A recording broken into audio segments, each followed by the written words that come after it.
In today's episode, I'm going to show you 3 different ways to use conditional logic and automations to take different actions based on the states of something else.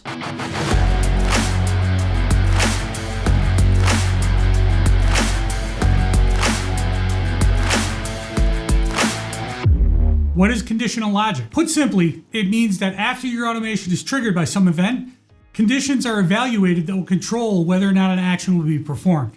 First up on our list, the condition block.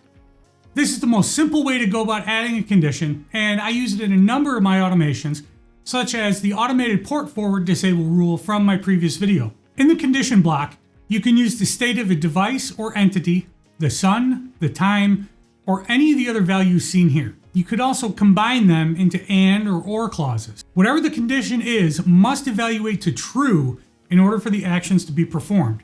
This is all or nothing. In order for an and to be true, every condition must be true. For an or clause to be true, at least one of the conditions must evaluate to true. You can also nest or conditions inside of and conditions and vice versa. Here's an example of an or condition nested inside of an and condition. This is from my exterior motion light setup, which was covered back in part 3 of the Blue Iris miniseries. Here you can see that if it's before sunrise or after sunset and the exterior motion control is enabled, then go ahead and perform the actions. This is a very powerful way to control your automations, but it's sort of a big hammer type of approach since there's no granularity. Next up, let's take a look at the choose block. This type of condition is configured under the actions section. In this example, I've configured 2 choices.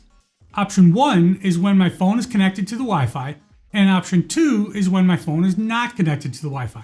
For this demo, if my phone is connected to the Wi-Fi, I'm having it send a push notification via the companion app. If my phone is not connected to the Wi-Fi, then I'll send a different message. Now, this works pretty well, but what if you have multiple conditions that should evaluate to true with different actions to be taken for them? Well, with choose, the order that you write the options is the order that they'll be evaluated in, and the first one that's true is the only one that will be executed. All the rest of them in that choose block will be skipped. So for example, if I also wanted to perform some action based on whether or not my wife's phone was home as well, I'd have to write another choose block beneath that one that would take those actions based on the status of my wife's phone, like this. Okay, not bad, right? We're getting there. Being the computer science major that I was in college, that logic is still a bit foreign to me.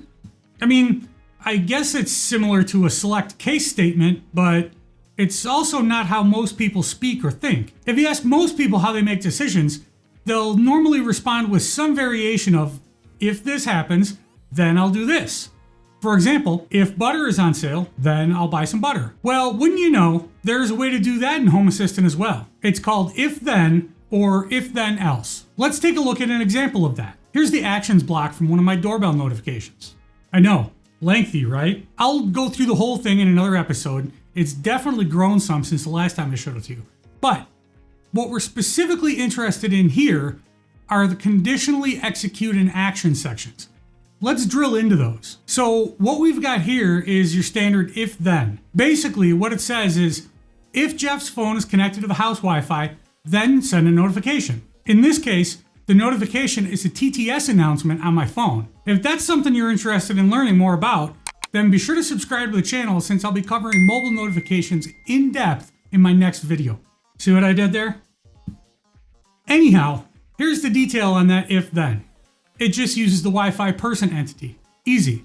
If that's not flexible enough for you, then you can also use templates. Here's what that same expression looks like as a template. Now, for those of you that have been really paying close attention, you'll see on the bottom, add else. What's that? Else is an action that you want to take in the event that the if portion does not evaluate to true. There are no additional conditions on it. So if we add an else like this, then now if my phone is anything other than home, it could be away, could be unknown, could be unavailable, the garage exterior front lights will turn on. If the expensive butter is on sale, then I'll buy the expensive butter. Else, I'll buy the cheap butter. There you have it. 3 different ways to use conditional logic to up your automation game. The only limit to what you can accomplish is your imagination. Well, and maybe the available sensors in your house, but you can always add more of those. I'm really interested to hear what kinds of things you're doing with conditional logic in your automations. Drop me a line in the comments below and tell me all about it. I'm always looking for new ideas and things I can try out to drive my wife crazy. If you learned something new in today's video, please help me out and smack like. That tells the YouTube algorithm that I did a good job and my pretty thumbnail should be put in front of more eyeballs. Thanks. All of the code for the automations covered in this episode is posted over on my Patreon page for my patrons to download.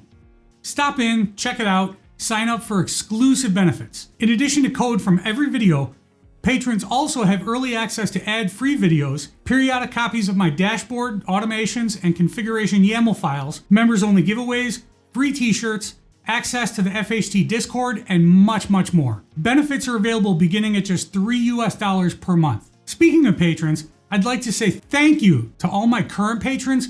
You guys are awesome. Thank you for your support. I hope you found today's video informative and entertaining, and I hope that I was able to teach you something new. I hope you liked today's t-shirt, and I look forward to seeing all your smiling faces in the next video. Thanks for watching, and until next time, go automate something, will ya?